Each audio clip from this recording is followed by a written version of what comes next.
cálido viento sopla ya y silbando al mundo anunciará la llegada humilde de un gran rey, quien pobre en pesebre nacerá. Oro, incienso y mirra ofrendarán pagos del oriente con amor. La fulgida estrella alumbrará, ofrendando guía en su esplendor.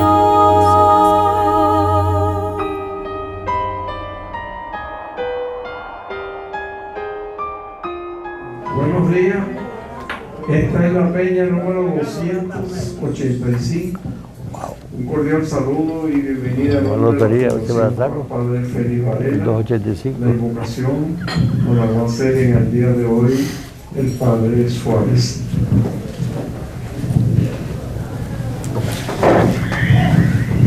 En el nombre del Padre, del Hijo y del Espíritu Santo. Amén. Nos presentamos ante ti, Señor, en esta época tan importante para nuestra fe, que conmemoramos la venida de tu Hijo Jesucristo, que nos ha salvado a todos, que nos promete una vida más plena en tu reino. Te pedimos que nos ayudes a entender mejor los misterios de tu natividad y que nos ayudes a todos a tener unas vidas de servicio, de amor, de cordialidad con todos.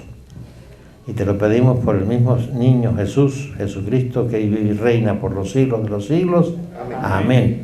En el nombre del Padre, y del Hijo, y del Espíritu Santo. Amén.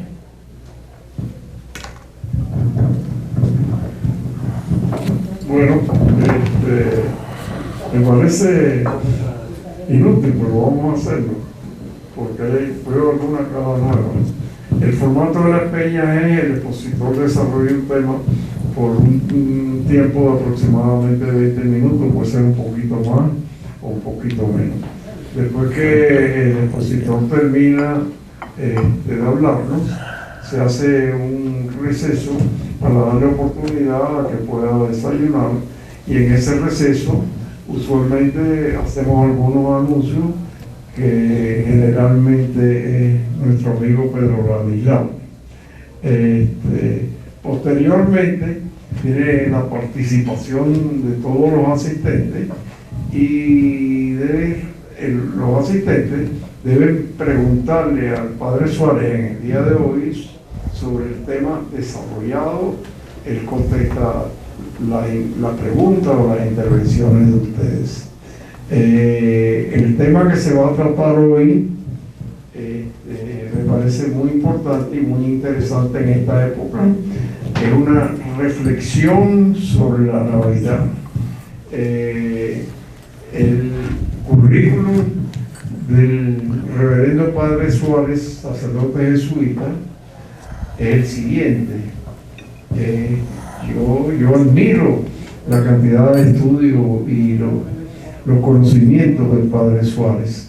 Nació en La Habana, Cuba, estudió y se graduó del Colegio de Belén en La Habana. Una vez que se hizo bachiller, estuvo 3 años estudiando arquitectura en la Universidad de Villanova en La Habana, y comenzó sus estudios sacerdotales en el año de 1961 en la ciudad de Los Teques, Venezuela, donde estudió por 3 años, y en esos 3 años tuvo la oportunidad de estar muy cerca de Monseñor Eduardo Boza Masvidal, a quien yo personalmente pienso que algún día lo van a hacer santo, y finalmente terminó sus estudios sacerdotales en Nueva York. Trabajó en Santo Domingo en los colegios jesuitas. Posteriormente hizo un máster en matemáticas en la Universidad de Miami. Se graduó de doctor en teología en Loyola de Chicago. Posteriormente estudió un doctorado en matemáticas en la Universidad de Northwestern. Ha sido el presidente del Colegio de Belén aquí en Miami por muchos años, y actualmente es el director de Reyes House. Sin más, Lo dejo con el padre Suárez. Muchas gracias, Miguel, por esa exhaustiva presentación. Antes de continuar, para que la gente se entienda un poco de que por qué he tenido yo esos vericuetos, cuando yo terminé el noviciado en Venezuela, el padre Federico Arbezú, que muchos de ustedes habrán conocido, nos visitó a todos los jóvenes que estábamos allí y con cada uno habló, y entonces más o menos él pedía que cada uno le llevara su idea sobre qué iba uno a trabajar en el futuro, etcétera. Éramos muchachones de 20, 21 años, entonces imagínense, a esa edad uno sueña mucho, ¿no? Yo, todos mis sueños era trabajar pastoralmente, o en parroquias, o en colegios, o ser padre espiritual, en fin, ese tipo de cosas. Y me dejó con la boca abierta y patidifuso cuando me dijo, después me oyó de todo eso, y me dice, bueno, todos los jesuitas tienen que hacer esto. Sí, muy bien, no sé qué. Yo quiero que tú estudies matemáticas. Hasta el día de hoy no sé para qué, pero bueno. Esa fue la idea del padre Llorente, del padre Arbezú. Después, más adelante, cuando ya había sacado el máster, etcétera, durante la teología, algunos que yo conocía de jesuitas y que eran matemáticos también, me dijeron, no, pero no te puedes quedar ahí, tienes que seguir para adelante, etcétera. Entonces fui al provincial de aquella época, que era el padre Benito Blanco, que no sé si alguno ha conocido, pero era una persona extraordinaria, y él mismo había sacado un doctorado en lenguas clásicas en la Sorbona, o sea que era un académico, además de una bella persona, ¿no? Y yo fui a él y le dije, mira, me están empujando que siga, yo no estoy tan seguro, ¿verdad? Uno a esas alturas no anda muy claro de si va, primero se va a poder terminarlo, y segundo, si eso es lo que uno realmente, la compañía de Jesús espera de uno, ¿no? Y cuando le hablé de la posibilidad esta del doctorado, la respuesta de Benito Blanco fue igualmente original. ¡Tira para adelante! ¿Para adelante para dónde? Dice, vete a sacar un doctorado. Bueno, después de eso era buscar un sitio que fuera apropiado para sacar estos estudios. Entonces, bueno, me pareció que conocí un profesor que estaba en el área que yo quería más o menos estudiar, si seguía hacia adelante, y fue en Northwestern. En ese momento yo no encontré ninguna universidad católica que tuviera un doctorado en matemáticas que fuera compatible pues con mi interés en ese momento. Y fui a Northwestern, me fue muy bien, y terminé 5 años después. Saqué el PhD con la tesis terminada y todo, y el examen y toda la historia. Y en ese estado, desde que terminé, pues volví a Santo Domingo, y gracias a Dios pude entrar de profesor en la Universidad del Estado allá, la Universidad Autónoma. Los que conocen Santo Domingo, la Autónoma era un poco como la Universidad de La Habana, en Cuba. Política y rollos y problemas estudiantiles y disparos y policía y de cuánto hay. Bueno, pues ahí a ese antro entré yo, y nunca me han tratado mejor en mi vida, tengo que decir. Y todo el mundo sabía que era cura, pero la gente realmente fue sumamente cordial y correcta conmigo, y eso tengo que decirlo porque yo creo que hay que hacer honor al mérito, ¿no? El dominicano es una persona muy abierta y muy cariñosa, y entonces muchos de ustedes ya los han conocido y pueden atestiguar que eso es así. Después de ahí vine a Miami por 15 días, ya que llevo 30 y pico de años. No les voy a entrar en todos los detalles porque sería muy larga la cosa, pero bueno, vine porque visitar a mis padres, que estaban ya ancianos, y mi padre le dio un stroke a la semana de llegar, entonces todo se complicó y me tuve que quedar y cuidar a mi madre, etc.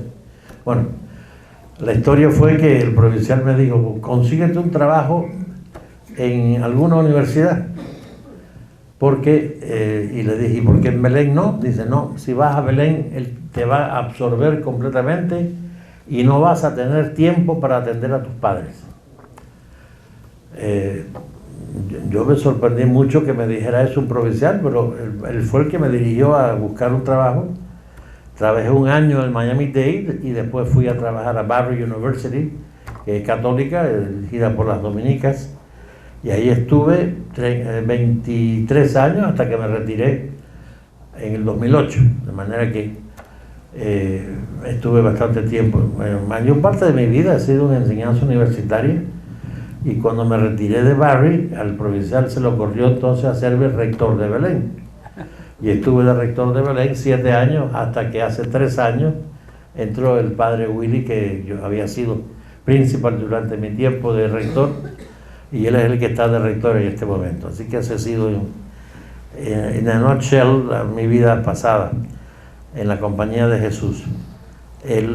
La mención que hizo Miguel sobre esto, mi trabajo presente también es, bueno, además de espiritual, padre espiritual en el colegio, yo estoy de director de una casa que se llama Regis House, que es una obra que comenzó el padre Paquito Pérez Lerena hace 35 años, y la finalidad es ayudar a jóvenes a salir de drogas.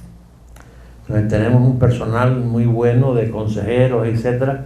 Tenemos un sitio aquí en 2010 Northwest 7 Calle, y mi trabajo principal ahí, aunque suena muy grande, presidente y director de la junta directiva, no sé qué, de hecho soy el buscapán ahí, soy el pordiosero de Miami buscando dinero para sostener esa obra, que sin ayudas de personas así como ustedes, pues no puede subsistir.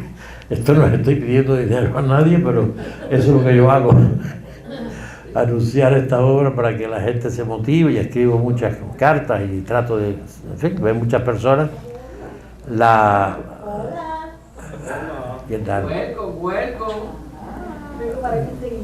La obra se mantiene a 2/3 partes de nuestra entrada, porque hace falta pagar la luz y los biles y todas esas cosas. Las 2/3 partes vienen del condado de Miami-Dade, pero nos queda todavía una 1/3 parte, que son unos 40 o 50 mil dólares, que tengo que buscar personas generosas y que tengan la capacidad de ayudarnos en ese sentido. Y bueno, pues ahí estamos. El tema que ya puedo empezar con el tema, ¿verdad? Sola me parece, está bueno ya de presentación. El tema que me sugirió aquí Müller fue el tema de la Navidad. Evidentemente que estamos en época de Navidad. Y la Navidad para mí significa una época de reflexión también, porque en la iglesia misma todos los textos de las lecturas, etcétera, llevan a esa reflexión sobre el sentido de la Navidad. Yo he dividido mi presentación en 3 partes, que la haré lo más breve posible para no pasar de 20 minutos.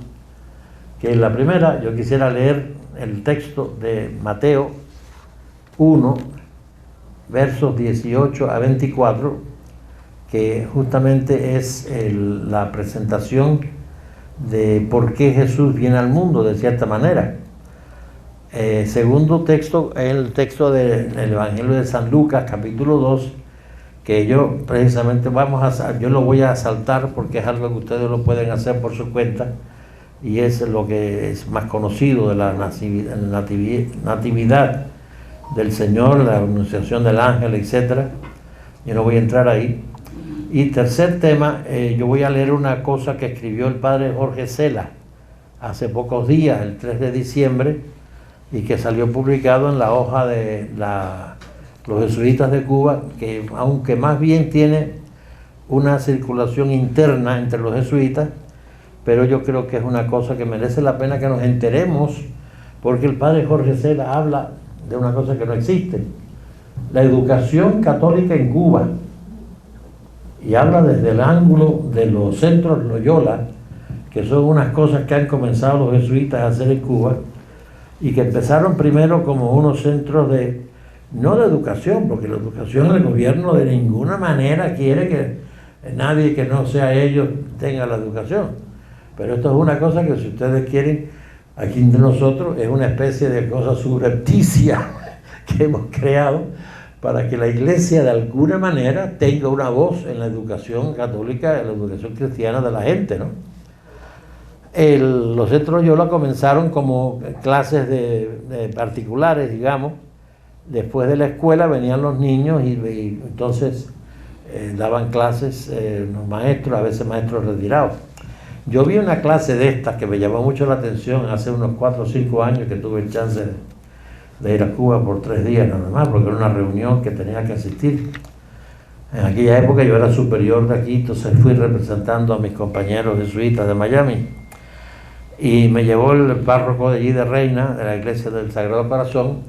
Pasamos por un aula en donde había una señora ya bastante mayor, se veía, bastante rasgada, ¿no?, por la situación de pobreza, etcétera, que vive. Había sido maestra, pero estaba retirada y estaba dando una clase de matemáticas a niños de 4º grado. Creo que era división de números y tal. Y me impresionó muchísimo porque aquella señora primero sabía lo que estaba enseñando y segundo la devoción de aquella mujer a aquellos niños, que era un grupito de unos 15 más o menos, 14, 15 muchachitos, ¿no?, de 4º grado, y los niños atendiendo con muchísima curiosidad, ¿no? Y dentro del aula, pues claro, con pizarra, nada de medios audiovisuales ni cosas de esas, ¿no? Pero con los medios primitivos que tenía, realmente me impresionó que estaba haciendo un trabajo muy bueno y que los niños estaban aprendiendo y se veía que estaban a gusto allí, ¿no? Bueno, eso fue el principio de los centros Loyola. Hoy día son otra cosa, son centros de reflexión, etc. Vamos a leer un poquito esta parte de Mateo porque me gusta comenzar esto. Está basado en un comentario del doctor García, Sixto García, que algunos de ustedes conocen muy bien, y nos lo pasa por correo electrónico, y esto nos presenta el texto y después una reflexión que él hace. Y dice así, esto viene ahora del texto de Mateo 1, 18, 24. El origen de Jesucristo fue de la siguiente manera. Su madre, María, estaba desposada con José, pero antes de empezar a estar juntos se encontró encinta por obra del Espíritu Santo. Su marido José, que era justo, pero no quería infamarla, resolvió repudiarla en privado. Así lo tenía planeado cuando el ángel del Señor se le apareció en sueños y le dijo: José, hijo de David, no temas tomar contigo a María, tu mujer, porque lo engendrado en ella es del Espíritu Santo. Dará a luz un hijo a quien pondrás por nombre Jesús, porque él salvará a su pueblo de sus pecados. Todo esto sucedió para que se cumpliese lo dicho por el Señor por medio del profeta. La Virgen concebirá y dará a luz un hijo, y le pondrán por nombre Emmanuel, que significa Dios con nosotros. Una vez que despertó del sueño, José hizo como el ángel del Señor le había mandado y tomó consigo a su mujer. Entonces aquí viene lo que añade Sixto, que fue profesor del seminario de Boynton Beach, el seminario de la regional de la Florida, y entonces él aclara estos puntos de este texto. La Virgen concebirá y dará a luz un hijo, dice. Los desposorios judíos procedían en 2 etapas, que es bueno saberlo porque a veces uno le habla que se estaba casada, que si no estaba casada, que cosa era. Entonces Sixto aclara, los desposorios judíos procedían en 2 etapas, el erusín, el consentimiento mutuo, el contrato nupcial que ya los hacía esposos ante la ley, esto inclusive aunque no estuvieran viviendo juntos. Y después el nesuín, la fase en la cual el novio venía un año después del erusín para llevarse a su esposa a su casa y comenzar a cohabitar con ella. Al contraer el erusín, la primera parte, el consentimiento, los novios estaban legalmente casados. En el intervalo entre las 2 etapas no se permitían las relaciones conyugales. Esta ley era observada rigurosamente en Galilea. José descubre que María ha concebido y sabe que él no es el padre. La fantasía y la piedad popular han postulado teorías sobre la reacción de José ante este evento. Tonterías tales como José sabía lo que había ocurrido, pero estaba preocupado por la reputación de María y cosas parecidas. que le roban al texto todo su bello y convulsivo drama humano, esfuerzos absurdos y algo infantiles para negar el dolor y la sorpresa normal que debe haber sentido ante el descubrimiento del embarazo de María. Es necesario respetar el sentido del texto. Mateo nos dice escuetamente que su marido José, que era justo, pero no quería infamarla, resolvió repudiarla en privado. El griego dikaios, justo, connota la fidelidad de José a la ley. Se han propuesto traducciones igualmente paliativas, bondadoso, piadoso, etc., a la luz del griego original y del flujo de la narrativa, son inadmisibles. La ley que se ha violado en este caso es la definida en Deuteronomio 22, del 23 al 27. Una mujer desposada que fuera hallada no virgen antes de la cohabitación permitida era devuelta a la casa de su padre y lapidada en castigo a la vergüenza y el deshonor que había acarreado a la familia. La decisión de José de no infamarla, apelando al procedimiento más discreto del divorcio, está igualmente especificada en Deuteronomio 22, del 23 al 27. Este proceso le evita a la mujer no solamente la infamia pública, sino la pena de muerte. La tradición rabínica posterior se hace testigo de esta práctica. Si la mujer dice estoy infamada, renuncia a su contrato matrimonial y sigue con su vida. José recibe la comunicación privilegiada sobre el embarazo de María en sueños que eran momentos propicios de mensajes divinos, y esto aparece en muchos sitios en la Biblia, en el Génesis 15, 16, Isaías, Daniel, Primera de Samuel, Joel, etc. El ángel se dirige a José como hijo de David. La paternidad legal de Jesús ha sido establecida por la genealogía al principio del Evangelio de Mateo,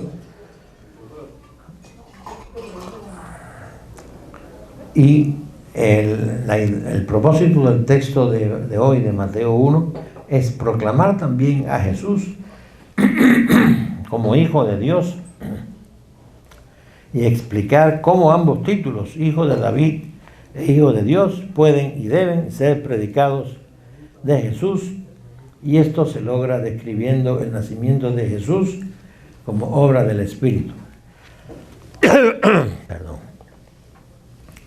El ángel alienta a José a recibir a María como su esposa, es decir, a finalizar el proceso de los desposorios con el Nesuín, la segunda parte del contrato matrimonial, al llevar a María a su casa, el nombre que José le va a dar según las instrucciones del ángel.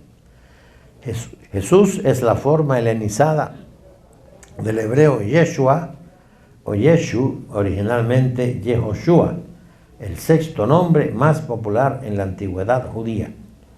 El sentido original del nombre era probablemente Yahvé salva, pero el nombre se deriva de la raíz hebrea Yes, salvar, y así pasó a significar Dios salva.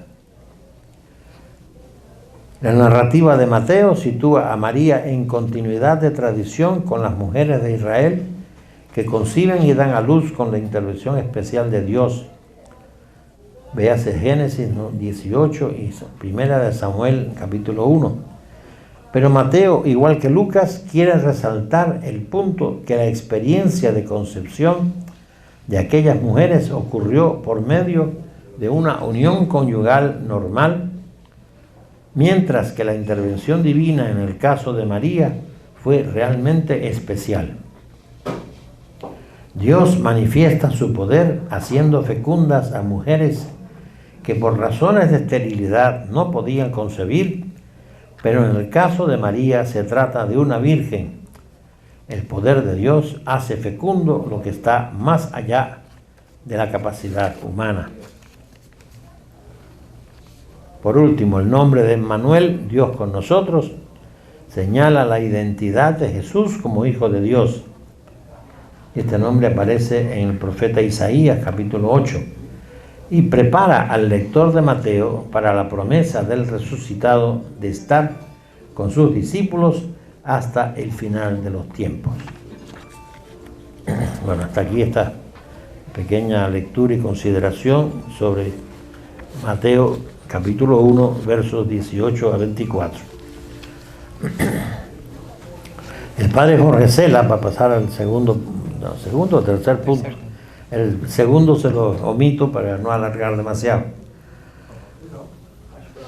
El padre Jorge Cela fue superior de los jesuitas de Cuba, después fue nombrado por el padre general presidente de la conferencia de provinciales de América Latina, con sede primero en Río de Janeiro, después la pasaron a Lima, por razones de comodidad, de conveniencia, de estar más cerca de todos los países del área, etc. Río queda demasiado lejos y costoso el viaje, etc.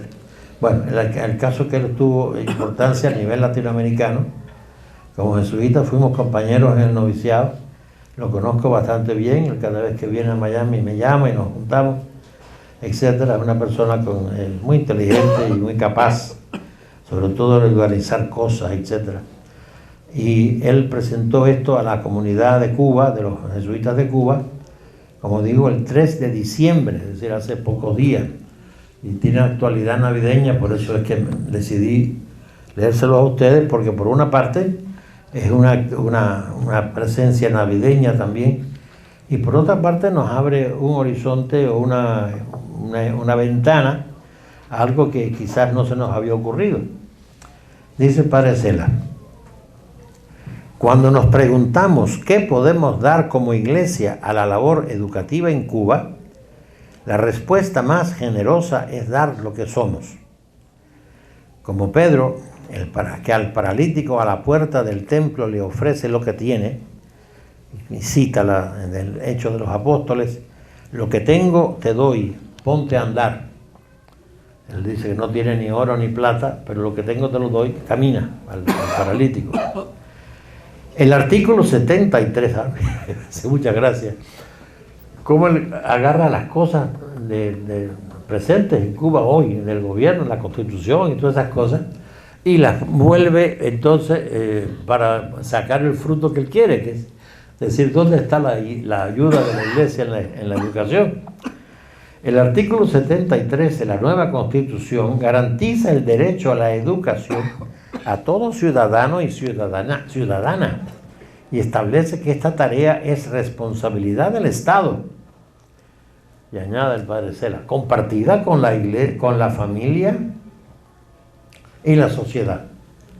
La iglesia es parte de esa sociedad, entonces por ahí nos colamos. Pero la Constitución no define para qué es la educación. Y al plantearlo de esa forma parece que es un derecho puramente individual. Yo tengo derecho a que me den educación y la finalidad parece morir en mí. ¿Para qué es la educación? Entendemos que el derecho a la educación no es solo individual, sino también social. Vuelvo y repito, el mismo lenguaje que usan ellos, ¿no? De iglesia y cristianismo no se habla, pero todo es social, para los jefes allá de Cuba. La sociedad tiene derecho a que se eduque a sus miembros para que contribuyan al bien común. Educar no es solo transmitir conocimientos que permiten aprender a producir. Educar es enseñar a vivir, a convivir, a construir comunidad, fraternidad, proyecto común.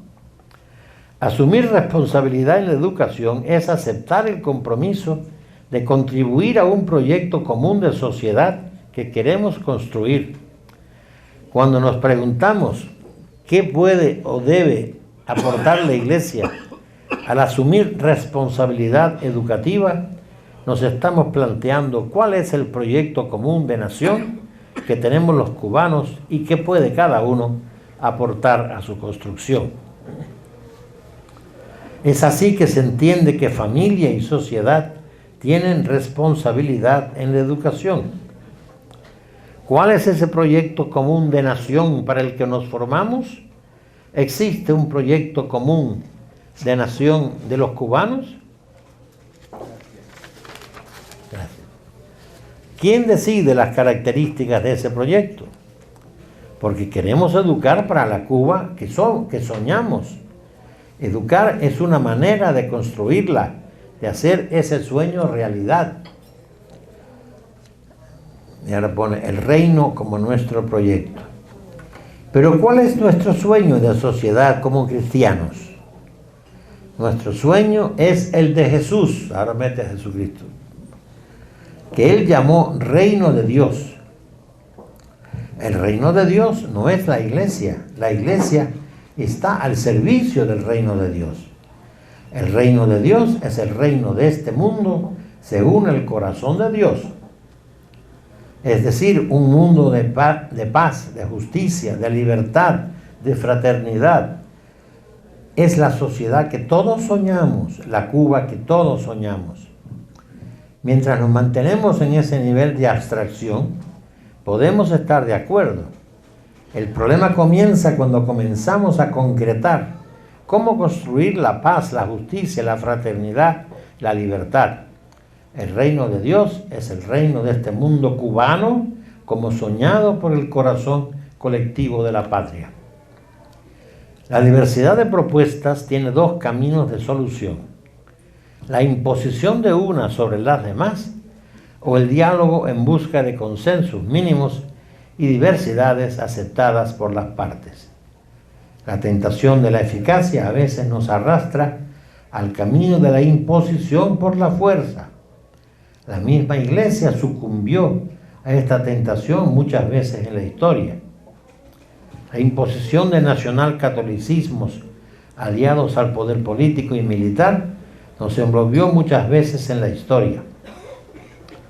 Fue una tentación recurrente para las religiones que, creyéndose poseedoras de la verdad, se sintieron con derecho a imponerla para bien de los pueblos, conduciendo a un poder absoluto que terminó por corromperse absolutamente.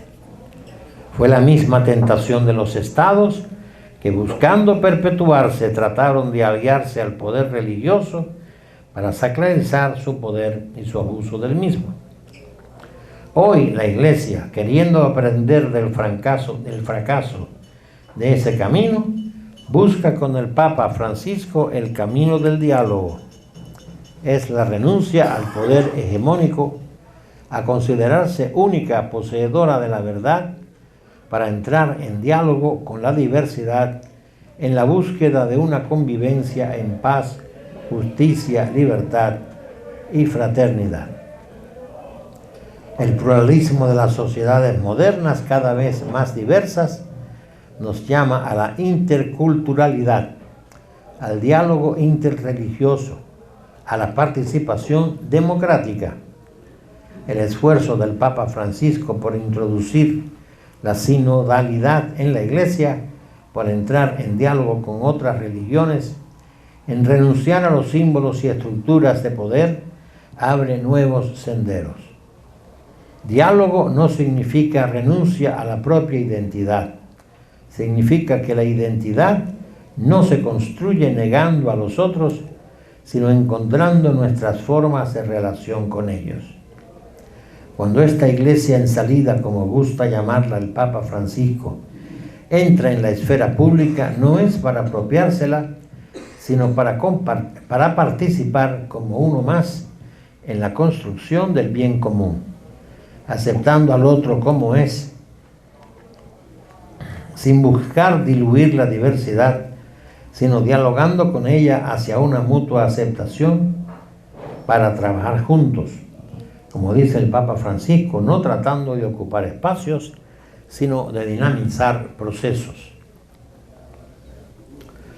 Estamos acabando. Cuando entramos en educación, no entramos para dividir y separar, sino para colaborar en aquello que nos une, a pesar de la diversidad, que es educar para el sueño común.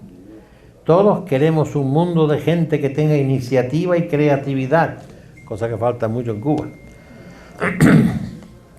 que las use para construir juntos más que para pelear o competir, y que para ello aprendan a dialogar, a convivir en la diversidad. Queremos formar esta actitud en los miembros de la familia para que puedan expandirla al barrio, al centro de estudio o trabajo, a los espacios de convivencia ciudadana. No queremos un pueblo sumiso y callado, sino soberano y expresivo. No queremos un pueblo aislado y lleno de enemigos, sino un pueblo en red con otros, en cadenas de solidaridad. No queremos un pueblo en perpetua lucha y combate, sino un pueblo que comparte y celebra. No queremos un pueblo egoísta y pasivo, sino emprendedor y solidario. No queremos un pueblo producido en serie, sino con toda la riqueza de la diversidad humana. Y aquí termino. Yo lo encontré muy, diríamos en inglés, thought-provoking, ¿no? Uno se queda pensando y dice, qué manera tan bonita y tan original de introducir el tema de la educación desde la iglesia hacia la sociedad en que viven, con la cual no se puede discutir, sino se puede de alguna manera dialogar para transformarla. Y por eso quería compartir con ustedes esta que parece una buena noticia en esta época de Navidad. Y con eso, bueno, pues terminamos mi participación acá. Que todo el que tenga preguntas o lo que sea, con mucho gusto, si yo las sé responder, las responderé, y si no les digo, pues no sé, no sería nada nuevo.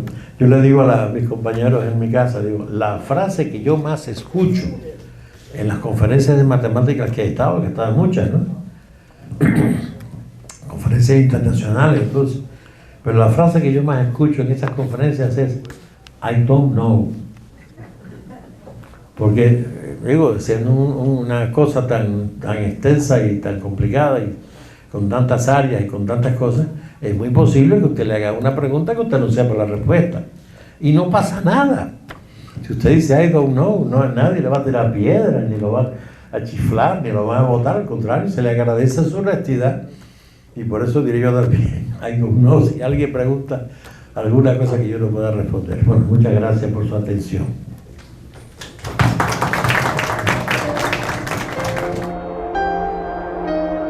El gélido viento sopla ya y silbando al mundo anunciará la llegada humilde de un gran rey, quien pobre en pesebre nacerá.